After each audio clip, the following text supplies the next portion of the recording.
All right, boom, we're back at it. How we doing? Are we good? Yeah, we're good. We're on. We're live. We're rolling.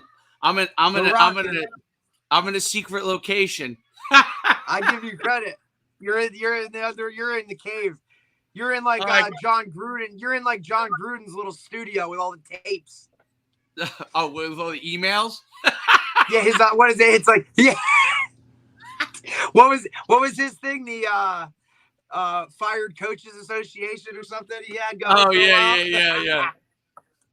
Well, today's gonna be a great guest, and I'll let you intro him in a second. We got Coach Tommy Farrell, the head coach of Manchester High School. Correct me if I'm wrong. The youngest head coach in the Shore Conference, or yeah, I believe he is the youngest head coach in the Shore Conference, and I believe one of, if not the youngest in the state. So interesting. Give us a little background, then I'll let him intro himself as well. But sure. So Tommy's obviously family. Known him for a long time. Great kid.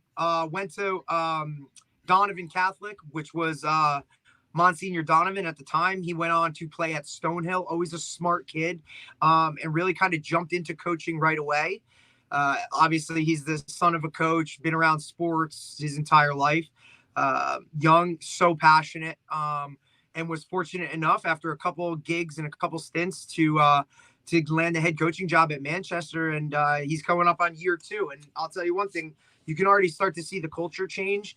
And it's really awesome to see a young guy really be, successful, maybe not looked at in wins and losses, but off the field and that, in like the culture aspect of just changing lives in general. So, I'm obviously biased, him being family, but, I'm really looking forward to hearing his perspective on just things about the game. Well, we're going to bring him in and talk about a lot of things today. So it should be a lot of fun. Let's rock and roll. I'm excited. Here he is. Coach, welcome to the podcast. Thanks for having me, guys. Derek, that was the nicest thing you said to me, I think, since I've known you. Smoke and mirrors, bro. I got to be kind of nice. Listen, I was taught to always lead with a compliment. Always lead with something positive, and then you can start. I love it. I appreciate that, guys. My guy, buddy.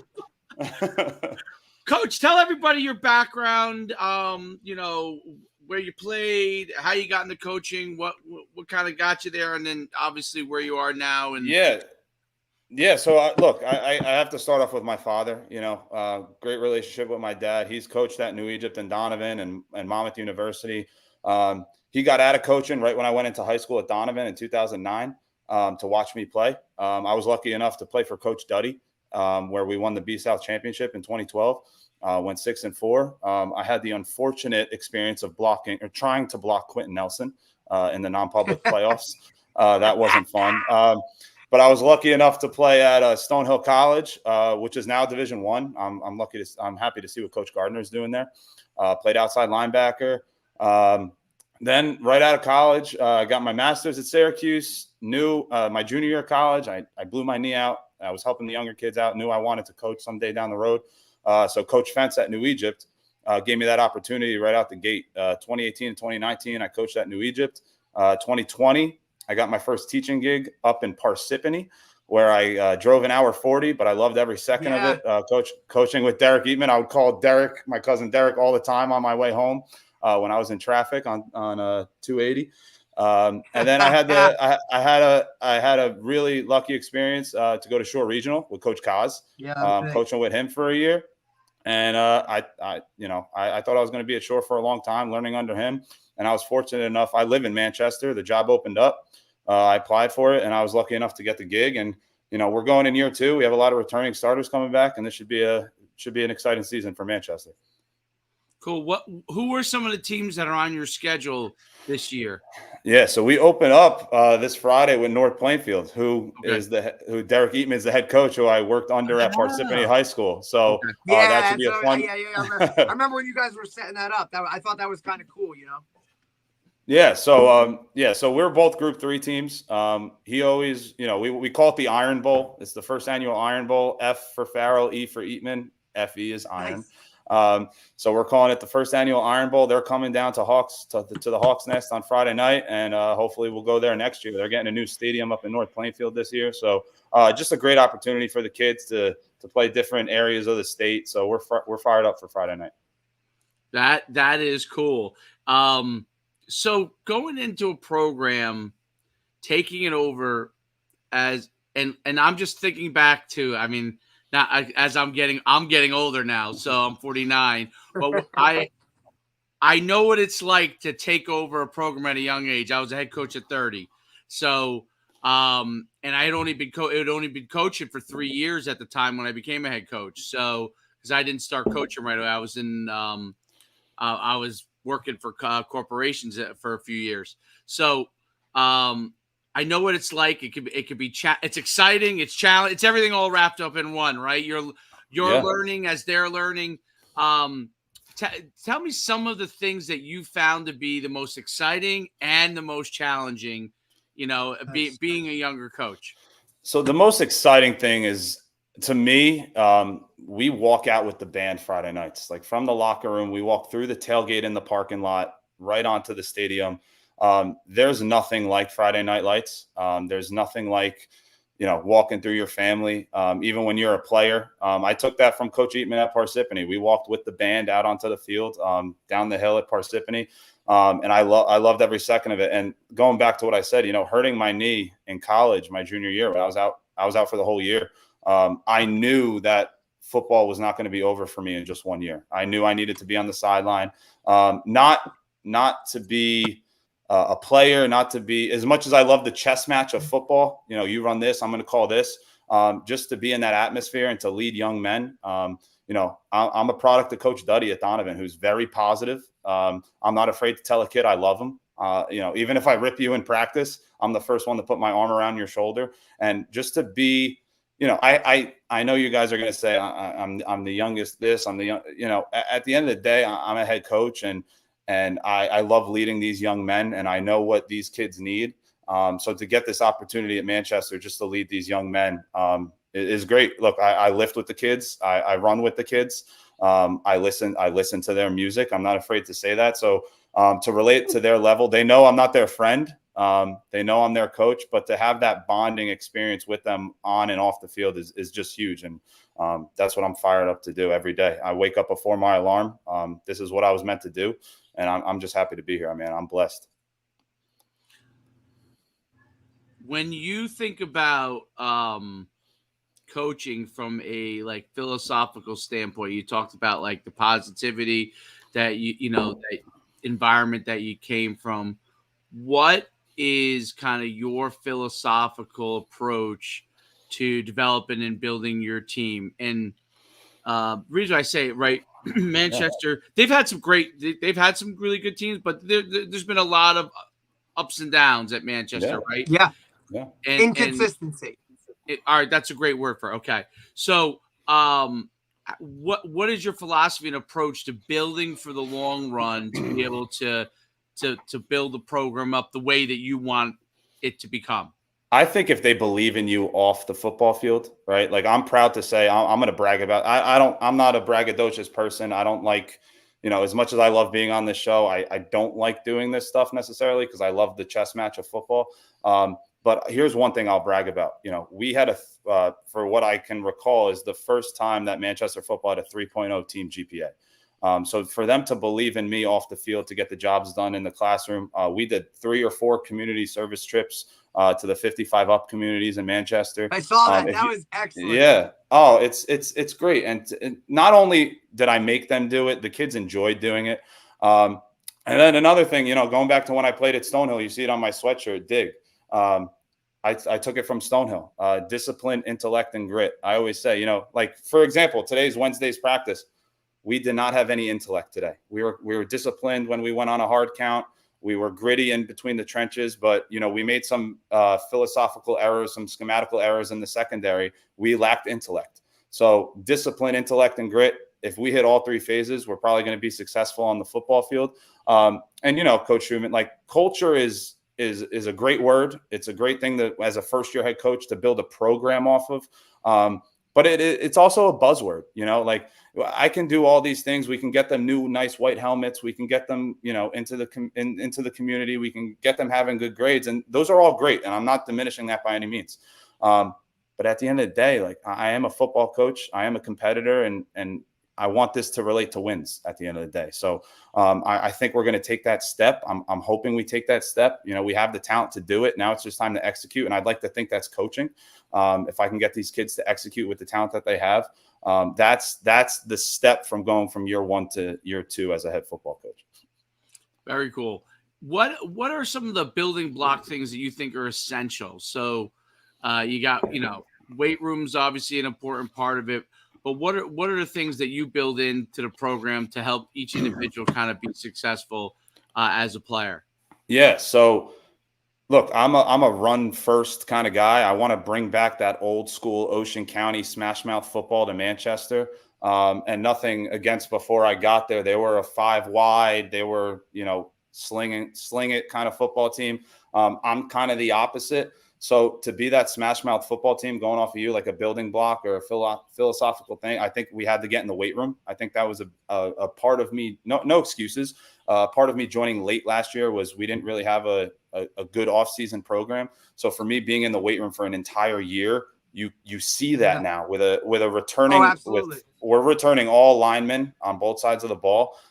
So if we want to build that identity of running the football and being in 21 personnel, we got to win up front. And that was huge in the weight room. So yeah, to answer your question, the weight room was everything.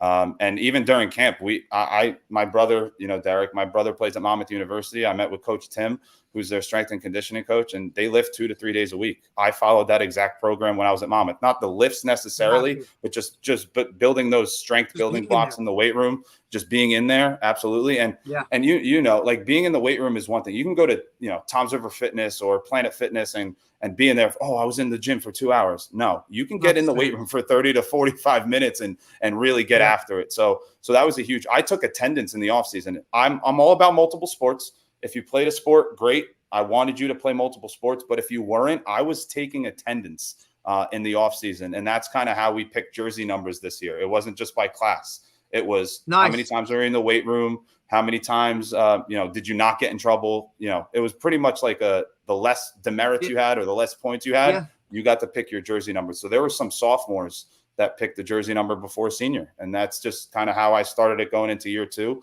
just being in the weight room, especially with the identity we want to build on the offensive side of the ball. I think that's great, man. I mean, honestly, that's a great way, a little nice incentive for those younger guys to kind of, hey man, like I can go do this. If I do this, I can get rewarded and really kind of follow through with it. And I'll tell you one thing, and Dave, he can back me up on it because he was at Monmouth 7-on-7 when your team was there. And so he's seen your guys live. And I said, the first thing I said was, damn, this is not the same team looking wise, physically. Like you can tell these guys have been doing stuff to get bigger, stronger, faster. Because looking at some of those guys that I saw in camp last year and now saw in June, totally different team physically. Yeah. I mean, look, at the end of the day, and I appreciate the compliment, cuz, but we can look the part. But at that Monmouth 7-on-7, we didn't perform the part. But the good thing is that we improved from the Monmouth 7-on-7 to the Shore's best 7-on-7 to the Shore Conference 7-on-7. And you told me this, cuz, like, it's all about improving and competing. And we did that from the first 7-on-7 to the second 7-on-7. I'm not a guy at the banquet. I have my banquet on Super Bowl Sunday. We do a banquet brunch. I'm not the kind of guy that talks about 7-on-7s or scrimmages because that doesn't matter. That's not on my resume. That's not on our resume. But the improvement aspect and just being a student of the game to improve was huge for us. It was awesome. It was just good to see. So, well, every part of it is part of the building the culture and getting the more wins you have, whether it's in 7-on-7 or it's at a scrimmage or they just build on itself, it builds confidence and those things build on each other in order to become, more successful as a team. What are your, so let's say, like, let's go to look at like some plans. If you were, so if you were to say, like, do you, and I don't know if you do or you don't, like, I'll give you an example. Yeah. So, yeah, Derek knows this. So when years ago when I took over a program, Powell Park, Leonia, it was probably one of the worst teams in the state of New Jersey when we took it over.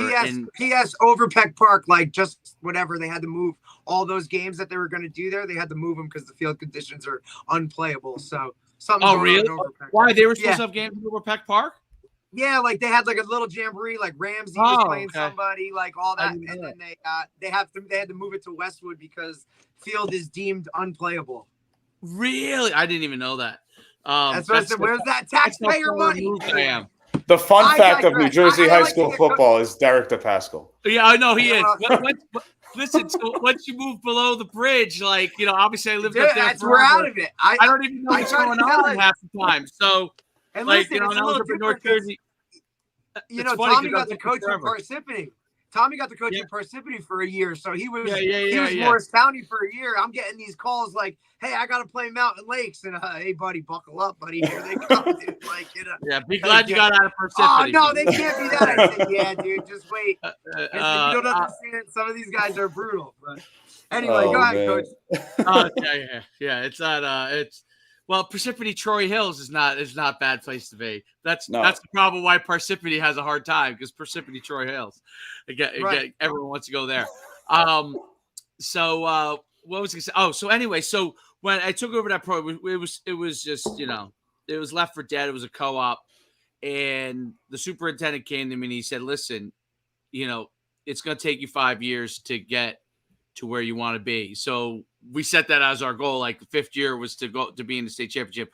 Amazingly, we were able to do it. But if I said like year 2, I would have been doing is torturing myself. You know what I mean? Now, obviously, when you have your, with your kids, I always say every year our goal is to win a state championship, to win a league championship.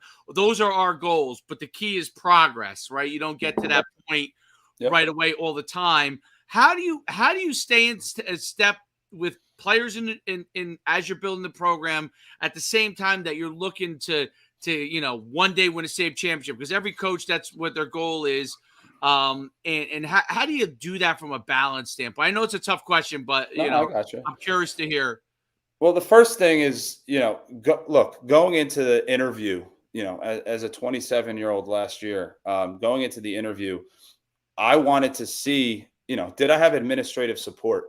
And I absolutely did.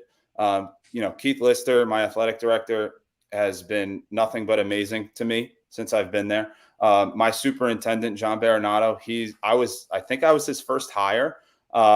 And we just have that special relationship where I can text him. I can text my superintendent. I can text my athletic director. Yeah, there's that, communication is huge for me. And it's huge for them as well. So to just have a transparency aspect to it is awesome. But to answer your question, from a goals aspect, right? Like, I don't want to take the cliche answer and say, I don't have football goals, but I'm and I don't have football goals. I think I took that from PJ Fleck. He always says he never has football goals for his team. He has community service goals. He has academic goals, and he lets the captains and the senior leadership provide the football goals. Now, like I said before, is winning important to me? Absolutely. If winning was important to me, I should not be a head football coach. I should not be a coach in general. I'm a competitor. I'm a competitor at heart. At the end of the day, everybody wants to win. Right. But it is at the high school level, I will say, here's maybe where I'm different. It's bigger than football, especially in Manchester. It's a blue collar community. I want to see these kids get to college. I want to see these kids serve the community. But when you do those things outside of the football field, those goals are going to relay onto the football field. And my seniors, I don't want to put it on this show what their goals are, but they have high aspirations. And I don't know the last time Manchester had very high on the field goals. So for my I have a captain's dinner the night before training camp starts. So we started August 7th. I love that you do that. August 6th, I have the team. I took it from Coach Duddy. Each player votes for their captains. The coaches also vote. I tallied all the votes on a piece of paper. I nominated the captains in minicamp, and they came to my house for a steak. I grill steaks. I make potato. I look like my Italian mother, Derek, but I'm Irish, right? My name is Irish. My mom says I may look like her, but I act like my dad. You want to talk about an Irish family, buddy? Whoa, baby. So I have my captains over for dinner, and the only rule is I don't want to talk about football. Let's talk about school. Let's talk about your friend group. Let's talk about what you guys are doing in the summer. And that camaraderie builds into, wow, now when I get to hit a different color jersey, I'm gonna support my brother through and through, from whistle to whistle, from quarter to quarter. And that's huge. So I know what the football goals my guys have. When I lay the foundation, now again, and I know I'm going a little long here, I'm blessed enough to have 11 assistants on my staff.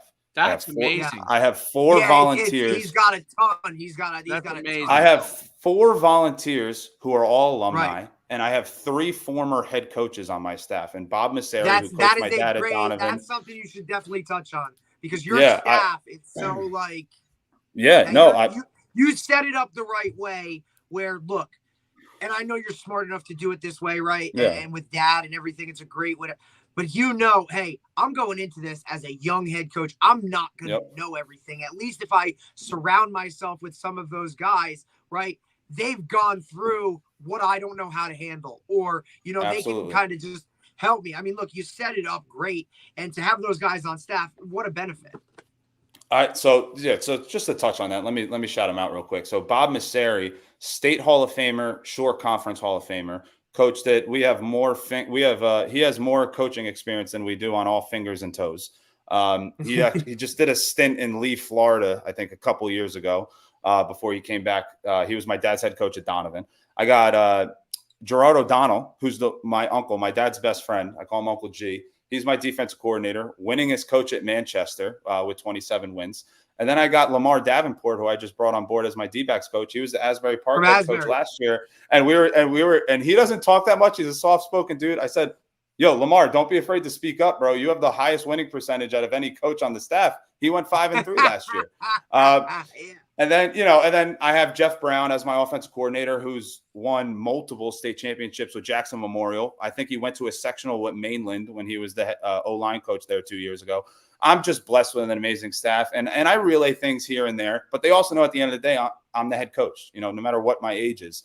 So they respect that. The kids respect that. But just to bounce ideas off of former head coaches, off of 11 coaches, off of 4 volunteers who played at Manchester back in the day is absolutely huge. And, I'm not going to say, I know the 2 of you will both say, you could still be a head coach and you don't know all the answers. Bob Masseri at 74 years old says he doesn't have all the answers. But when you have 12 guys who believe in the same thing and have the same values, it makes my job so much easier. 100%. That's a fantastic and unique thing that you have in taking over a program that had not had a history of a lot of success, because that doesn't usually happen. Usually what happens is there's a whole huge transition from year 1 to year 2 to year 3. To be able to start with that is really a great thing. It gives you a leg up foundation-wise. Yeah, foundation. Yeah. I mean, foundation, right? Which is, you're going to build off of that anyway, right? You don't have to build the foundation. You have the foundation to start with, which is amazing. That really is amazing. And going off of foundation, not to interrupt you, Coach, but my freshman coach, Joe Saratelli, one of the best football players in Jackson Memorial history, was on that team 02-03. I think it was 01-02-03. That, I think he said he lost 2 football games in his entire career. So to have him come back from coaching after a little stint of not coaching, and to be my freshman coach, which you guys both know that to have a freshman coach you can trust and run that program is vital. So I have to give him a shout out as well. I know I'm probably missing people. I'm missing people, but I'm super blessed. It makes my job so much easier. That's awesome. That was really great. I think we got a really, really good groundwork of success. So now we can get to the fun stuff. Let's do it. So we like to get your opinions on different things within college football, and we always everyone we kind of bring on, we talk about a couple of these topics with. Then Derek probably knows where I'm going. Because I'm always there's no wrong or right answer. We are always just curious because the world of high school football and college football is constantly evolving, Mm-hmm. and recruiting, right, which is basically the world we're in. What is your approach to recruiting with your kids? Like how do you set the stage with your parents? How do you set the stage with your players? Because in today's football, the way football is such a difficult thing. Not just because recruiting, that's a whole different ballgame, which we'll talk about, but like helping everyone understand expectations. How do you do that? Yeah. So the first thing I do is, I'm not afraid to say it, I try to go to every single home AYF game at Manchester. I'm lucky to live in Manchester. The AYF fields are closer to my house than the high school. I could ride my bike there if I wanted to. There's no excuse for me to not go there, show my face, wear a Manchester sweatshirt. I'll do all that. From a recruiting aspect, with the new rules of transferring and recruiting, here's what I'll say. And maybe this isn't the young guy take.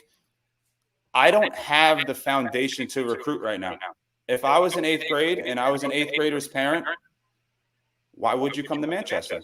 Let's call a spade a spade. 3-7 last year. Only winning season in the last 10 years, I believe, was 2021, besides 2010. What am I going to do to sell the school?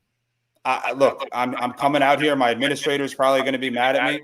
But at the end of the day, we're not a winning program. That's on me. I'm a losing coach at 3-7. So, for example, I have a couple kids who play at Manchester AYF who are going to other local high schools, other local Catholic schools. I wish them nothing but the best.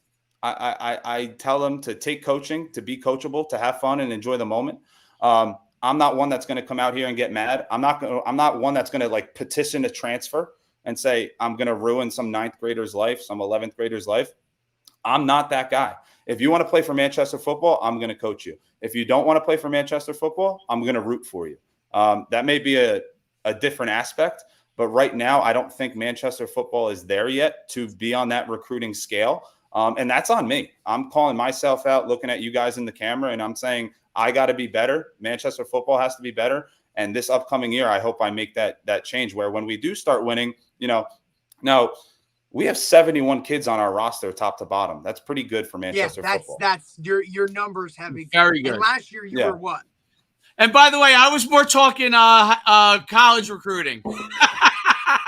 Well, there you go. Look, you're gonna get my honest answer all the time. I was gonna let him get through this part. I was gonna let him get through that part because I know that's it. Because you gotta look at it really, in all honesty, Dave. Like, I didn't even think about that. No, I mean, look, it's something that obviously Tommy and I go back and forth with, discuss it. Obviously, me being in a parochial world, him being in a public school world, me being in this world, just talking about like obviously optics itself, and I think he obviously I'm biased, but I think his approach is excellent to that, right? Like in order to sell something, it really helps when the product you're selling is something worth it, right? Like it's hard to sell, shit, it's kind of, so you got to put it all together and look big picture. I also think the approach of, hey, good luck where you're going, and then keep that good relationship for the bounce back. Yeah, but I'm not even I guess that's great in the hindsight of it. I know that's not even your thought process. No, but like what I don't know. Maybe again, I call it the positive Duddy effect, right? Coach Duddy, who I played for. What good am I going to get from petitioning a transfer or losing a recruit? Right. Like, what am I going to? That's not what a man is, right? Coach Duddy always said, "I know 18-year-old men and I know 55-year-old boys." What if I am all salty because an 8th grader wants to go to another school? That's me being a boy, right? I got to set the precedent at Manchester. We got to win some football games. Now, I have 71 kids in Manchester, which is a pretty, we're the smallest group 3 in the state of New Jersey by 6 students, right? 6 students less from a male population standpoint, we would be a group 2. Now, I'm not saying Central and South Jersey group 2 playoffs are easier than group 3 playoffs, but from a PowerPoint standpoint, from a number standpoint, having 71 kids is pretty good. But when Manchester, and I'm not saying when Manchester football wins, I'm going to tell you that it's going to take, we're going to have, hopefully 100 more kids. I'm sorry, more than 100 kids. So that's how I look at it. I know you were talking about college, Coach, but that's my aspect, because I know the rules are changing in the state of New Jersey from high school. So. All right, and now you can get into how you get guys to that next level, guys that, because look, you do have, I mean, look, you got some individual talent, right? Like, you're going to have some guys that can go places to play. How are you going to handle that in terms of that whole recruiting aspect? Yeah. So last year, I think I had several seniors that graduated. I would say a few contributors. One of them is going to play for the New Jersey Warriors. Another one is going to be a scholarship track runner at Lock Haven, which is Division II, and he's going to be walking on for football. And Tyrone Benjamin, he was one of the leading receivers in the short conference last year. I make it a point, and maybe you can go back to my age here, because I was on the recruiting trail 10 years ago as a player. I have relationships with a lot, I would say dozens of head coaches at the Division II and Division III level, even 1AA, where I make it a point to sell my kids. I wouldn't be doing my job as a head football coach if I wasn't promoting my program, promoting my kids, getting them into the weight room to meet with our kids, and selling them, and I'd like to think, like you said, Derek, we do have a lot of individual talent. I have a rising sophomore defensive end and Curtis Mayer, who put on 30 pounds of muscle, grew 2 inches. Joe Harizmiak from Rutgers was, all he had to saw was one play against Tom Tiver East and said, this kid's on my radar. That was huge. And I love that Rutgers gets to every high school, because that was awesome. I have some sophomores who are now going to be juniors. I had 8 sophomores start on both sides of the ball last year. So they're on the radar. I have a lot of seniors up and coming that were all division as juniors, all conference as juniors last year. So just to sell my kids and just to get them in the faces of college coaches is huge. Get them to go to different clinics like Boardwalk's Beast and Shore's Best, and just to get them in the faces to see what they can do in the off season is huge. And that's probably my number one job in the off season is to get my kids to go to college. That's the end goal. Yeah. The end goal is to get them to get a secondary education. And if they can get football on top of that's even better. So that's kind of my aspect on that. Yeah. Well, I think it's it was interesting when we had, I think it was not Coach Grant, but it was Coach Schuman, who talked about he's really into transforming their lives and how football could be transformative.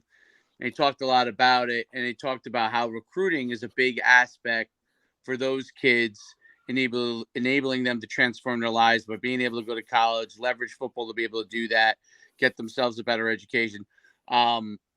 Is that something that you feel is important in your program? Because there's a couple philosophies. Like, I coached with guys that, basically felt like most of their players will be Division III kids, and they're going to push that to enjoy high school football as much as they can. And if college became an option for them, great. And then I've been around, talking to Coach Holman, talking to Coach Bell.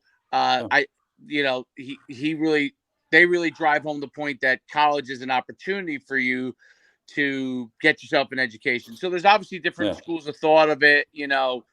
There's no right or wrong answer. What is your overall philosophy on that with respect to football? Yeah, look, I'm all academics, right? So, to take another cliche answer, I was lucky enough to go to a Division II school that offered me a good amount of academic money, where they matched my athletic scholarship to make it almost a half ride. So I was lucky on that aspect.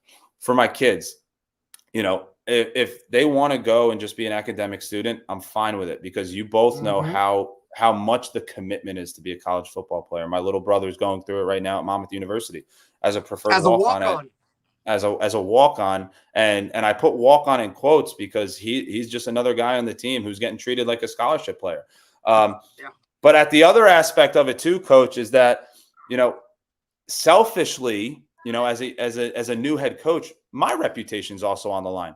If I say to a coach, hey, this kid's a 1AA kid, and he's not, they might not take my email seriously. They might not take my Twitter DM seriously. So I have to also be not selfish, but like realistic in a way of where could these kids play? Where's their commitment level at to the game of football?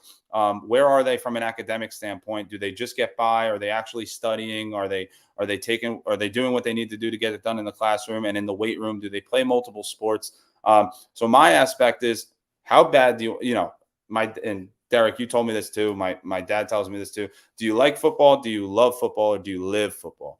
And if you don't live football, then maybe college football is not for you on no matter what level. And we're seeing that with the transfer portal after COVID too. Division III football is not easy. And every player who plays at any level should be blessed. So I take that approach with my kids. When I sit down with college coaches, after they meet my kids, I have a one-on-one conversation with those college coaches, and we go from there. But selfishly, at the end of the day too, my reputation's on the line. Am I a realistic recruiter to sell my kids as well? So I got to take that to an account. I think that's a huge point, is being able to diagnose. That's where those coaches that have had the experience can really be a huge asset for you, because they've seen so many different types of players over the years and all that head coaching experience. Not just obviously your experience, which you're getting super quick, but also the experience and leveraging those guys who've been there. Because they also, the great thing is those guys have relationships too, which is great that you'll be able to draw from, which I think is so unique for a head coach that's younger, that you have people that have those relationships that you can get ingrained and indoctrinated right into. So you then have those relationships for the long term, which is really cool. I mean, that's a really, really unique, cool aspect of your situation, which I think is great. An example is Coach Zabrowski from King's College. He recruited me when I was, in 2012, a senior in high school, getting recruited out of high school. He was recruiting me. Now he's the assistant head coach and defense coordinator at Kings. He's recruiting my kids. He recruited my little brother. So to have those relationships is huge. And being a Division II football player at Stonehill College, and I'll come right out and say I didn't play that much. But to see the teammates that I had that got NFL tryouts at a Division II level, and now Stonehill's 1AA in the NEC is huge. Talent changes every year. The game gets faster and the game gets, more talented every year. But graduating college in 2017 and being a football player and now being a head coach in 2023, you get to see where would your kid be able to play on this type of team. And that helps me a huge lot. Did you watch Swamp Kings yet? I watched the first episode last night with my wife. And I think Tim Tebow came out of the womb just as mature as he is now. When was Tim Tebow ever immature? That's my question. wait till you get to episode 2 where he talks about how he when he first joined youth football. Did you saw that, Derek? And the coach was talking about, guys, it's not about winning, it's about having fun. And he looked at him and he said, "Coach, this sucks." Well, what about the Friday and Saturday night workouts when they put the war paint on their face? I'm like, God, that's what I said to God Dave. bless Florida football. I said, if my quarterback walked in the weight room like that, I'm running through a wall. Yeah. And then he got the needed 4th and 1. I forgot who they were playing, but his freshman year, they're like, we're putting in Tim Tebow. And he gets it. He does the first down. Throwing a jump pass. Oh my God. Listen, I obviously have been having later nights lately, so I got to rip through all the episodes and watch the whole damn thing. So, but look, Tim Tebow, just a whole nother level, man. I mean, and me and my cuz are lucky on this level, is that my wife is due in October. He was just blessed enough to have a baby girl. We're both having girls. So my wife, all of a sudden, we've been watching Friday Night Lights and Swamp Kings and Last Chance U. I've been coaching for 5 years. I've been playing since she's met me. Now she wants to be a coach's wife and she wants to watch. I love it. Look, better late than never. She wanted to watch Swamp Kings. She gets mad if I watch Hard Knocks and she's not with me. Yes, so I got she drank the Friday, Kool-Aid. so is this your first time watching Friday Night Lights, the series? No, I've watched it like 4 or 5 times through, so but my wife loves that it. was my first time watching it. This was my first time ever watching really? the series itself. Yeah, and I turned to Jenna after one of the episodes and I said, you know what?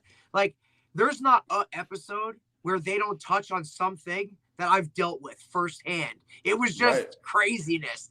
Whether, you know what I mean? Whether it be Booster Club, kids getting in trouble, or this issue, I'm looking at it going, damn, dude, I've been through all of this shit. And my wife wants to be Tammy Taylor. My wife wants to be Tammy Taylor. Because I tell her, I'm like, look, my wife's a nurse, right? Sometimes she comes to games late because she gets off at 6, 7 o'clock. But I said, if I lose by 42 or win by 42, I want to go kiss my wife on the fence. You know, at the end of the day, she's still going to love me, hopefully. But hopefully, you know, I've been with her but no, this has been great. I actually just got her a shirt on Amazon that says, what does it say? My husband doesn't care what play you think he should call. Love, the coach's wife. Listen, so she's going to be wearing that shirt on Friday night. Poor Dave's dealing with it right now, man, because he's coaching the 8U stuff, and this is the first time that his son Troy is in like pads, right? So this was the first game they had this weekend, and poor Nicole's going, oh my god, like what's going on? My baby is smashing in there. Listen, it'll probably take her a game or two before she starts fighting people. I know where she's from, dude. I love it. Nicole doesn't mess around. When your your wife supports you, there's nothing better. There's nothing better. It's fun because I decided to I changed my careers from working in media to being a teacher and coach in the middle of COVID when my wife's an ICU nurse. So she's getting her butt kicked every day in the ICU floor. And I say, hey, I want to change my job and switch careers when jobs are at a scarce. And I want to do this full time. And she supported me through and through. So, she loves it. And now that I went from an hour and 40 commute in Parsippany to a 4-minute commute living in the town that I coach in. So it was all worth it. That's a huge deal. That's a much better deal. That's when I took the job at Red Bank, I was the head coach at Indian Hills. I was doing the same thing that you were doing. I was living here and I was commuting. And actually I loved Indian Hills. I really did.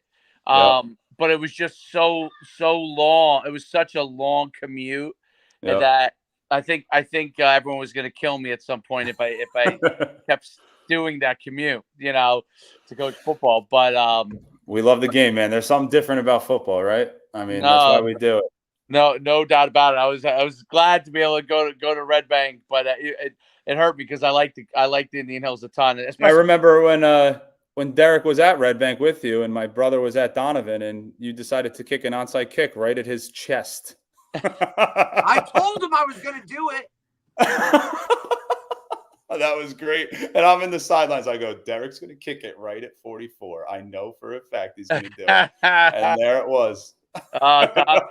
Donovan was that. I think it's one of those things. I mean, listen, that's when they had that the pretty good quarterback Brian. Yeah, they were good. Yeah. And Coach Kirchion's doing good things there. I always text him. There's no bad blood between us. I'm happy what he's doing with my alma mater. It's nice God to bless see those him, guys win on a consistent Tell them basis, that any guys that are from your town that aren't starting, just to send them back. You could say that, Coach Schuman. I'm not going to say I'll tell you a couple things that I used to do when I was at Powell Park. I used to get all my players back from Bergen Catholic and Paramus Catholic. I used to go sit in the stands and watch their JV and freshman games. And as soon as they thought that they were getting the shaft, I was standing right there, baby. I was right there. Come on back. Oh, my God. I'll never forget my cuz right here, right? The long phone calls we have. You're playing at Donovan, you're playing at Monsignor, blah, blah, blah, this, that, and the third. And then, boom, Donovan turns it on. My brother's there. Well, your brother lost more football games than you won championships, blah, blah, blah. I'm like, all right, Derek, I got it, bro. I got it. I'm just happy to see my alma mater win, man. Just because I'm a public school head coach in Ocean County doesn't mean I'm not rooting for him. My jersey's right behind me. So I'll tell you the greatest thing about that, though, is when, like, obviously – all of us have had the fortunate or unfortunate privilege of coaching with D. Smith. Oh, yeah. So My D-line coach, baby. So the best story I have is your old man told me like you had to like block him or go one-on-ones with him in a game or something when he was playing. Like, and I'm just thinking about you playing offensive line and D. Smith, who ends up being a Division I defensive lineman. Yeah. So all right. So let me tell this story before Derek puts his dramatic Derek spin on it. So Coach Smith, I'm blessed that he lives in Manchester, played at Monmouth University, played at Jackson Memorial. He's on my staff, us, dude. Yeah. Oh, he's the man. Yeah, I love him. He's one of my best friends. For a year. Even better, our wives are good friends, so that makes the job even a little bit more easier. So Shore's best camp, I don't know, 2010, 2011. I remember I played for Coach Duddy. We ran the triple option. I'm 5'11", 180. I'm playing center. We played a lot of even front, so all I got to do is just get to the second level. We run the fastest lineman drill. I get up and I win it. I'm 5'11", 180. I should be a running back, a slot back. Yo, this man ain't no lineman, Coach Smith. This man ain't no lineman, blah, blah. I'm like, yeah, I am. Yo, no, you're not. I go, yeah, well, then put your pads on. Needless to say, a little scruff broke out. I was on the bottom of that pile. But the good thing about that story is that I tell my kids that story, knowing that your head coach never backs down from anyone, no matter how big there you go, buddy. Nice and strong they are. So that was and then I see him. I see him at a local restaurant in town, and I get the job. And he happens to be at that restaurant in town the night I got board approved. And I'm like, yo, come coach with me. He's like, really? I'm like, yeah. He's like, I live in Manchester. I'm like, that's even better. Yes, I got a stipend position for you. Come coach my D line. Oh, and money. If you got money, you're good. Yeah. Yep. So he's awesome. He just had a baby. He has a baby girl. He just had a baby boy, Juju. Him and V live right down the street from me. So that's just it, in 2010, you tell me 13 years later he's going to be my assistant coach, I would laugh at you, but it's awesome. The networking, man. This is a network that's unlike anything else. No doubt. Well, I remember Coach Smith running down the sideline when Owen Laughlin returned the kick and he was chasing him. Remember that? We won on our walk-off kick return. We won on a walk-off kick return against Central. They kicked the ball. Craziest thing I've ever seen in my life. There was what was there? 5 seconds in the game or 3 seconds? I think they kicked like a ground ball. Under 10. Yep, they kicked the ground ball and it squeaked to our back guy. One of our back guys, Owen Laughlin, and he took it. He got through and got to the outside and scored. No time left on the clock. I love it. Is that crazy? It was crazy. It was. Was Derek calling the special teams? Does he take credit for that? Listen, he takes credit for whether he had anything to do with it or not. This was one of those dude, I don't even know, they executed every way you were supposed to do it right, and and you're taking off your headset, running down the stands, probably thinking the game's over. And then all I know is, and you may know it, and I'm gonna blow him up here, Coach Boberts, point blank guy. Yep. He decided that he was gonna jump in the air with Dave and do a hip check, type of chest to chest. My man was horizontal to the ground. I crushed him. Dude, Dave laid him out, dude. It was like a flashback to him playing linebacker at UConn. Dude, Boberts. He didn't get high enough. He didn't get high enough. He didn't have good enough vert. I tell you what. I love it. Maybe after the game he did. But either way, he definitely was on the ground, dude. And I'll tell you, I don't know, man, but I never saw a big man like that hit the ground and get up so fast, but we got it on tape for history, dude. It was one of the craziest parts of the game I've ever seen. Hey, you do some you can do some crazy stuff when you win, man. D. Smith's a great dude, bro. D. Smith's a really good guy, really good coach, really good coach. Going up real quick, one more thing about Coach Smith. So I just told you about my defensive end, my sophomore defensive end, Curtis Mayer, who's getting looked at by some Division I schools. Last year, he's a freshman. He's practicing with the freshmen. My dude, Kurt, has goggles on, long blonde hair. We call him Sunshine. He's probably 6'1", maybe 180 pounds soaking wet. Now he's 6'2", like 215. And Meach comes over to me and goes, Coach, you got to put Kurt in. I go, Kurt, goggles, Kurt? He goes, yeah, bro. I'm like, all right, man. Coach Smith knows how to see talent. We put him in. He crushes our starting offense on scout D. We put him in on starting D. He has 2 sacks against Toms River East in our second win last year, and I'll never question that man again. I was like, he knows how to find talent, man. That's great. That is great, dude. Dude, this has been awesome having you on the podcast. We want to extend. And first of all, before I let you go, on Twitter, like, how can people reach out to you if they ever want to have you on their podcast, something like that? I'm Coach T Farrell on Twitter, and then on Instagram and Twitter at Manchester TWPFB. Is our Manchester football account. So I appreciate you guys having me on. I feel like I was just in the car driving home from Parsippany with you guys. This just felt like a long drive that got me through traffic. So I appreciate it. Listen, man, we get on, we just talk ball, buddy. I really appreciate That's it. We have fun. Good luck this weekend. Thank you, guys. I appreciate you having me. Good luck this week, Coach. Thank you. All right. All right, man. Talk soon. That was awesome, dude. That was awesome, Pog. That really was great. I had to switch to the I had to go your route. I had to go your route. You know why? Because not only is there craziness going on, but I brought my laptop upstairs and it's always connected to the right power source, so I never look at it. You know what I mean? Right. So if for some reason I accidentally knock it off, I'm usually next to the power source, so I just plug it back in. You just plug it in and you're good. I looked like we're 15 minutes in, and I look and I'm like, what? I'm out of juice. I'm like, there's no way I'm going downstairs in this craziness and trying to juice it up. So I just like, let me make the switch. That's why there was a little like weird echo for like a minute or two until I figured it out how to make the switch. But the other part, it's funny, dude, because he's so young, but he's so mature beyond his years. You know what I'm saying? Like, you would never imagine that kid is a kid, and that this is his first head coaching job. He's just been around the game for so long, and like you said, he's done the right thing by surrounding himself with some of those older guys to kind of show him the ropes a little bit. I think that was an extremely smart move. Very, very smart move. I certainly in more ways than one, right? And not just hey, those guys can help me, but in like an optics type of move where if I'm a superintendent and I'm hiring this young guy and I see him go and hire older guys, right, to kind of make sure now I'm looking at a guy that's saying, okay, he's kind of doing it the right way.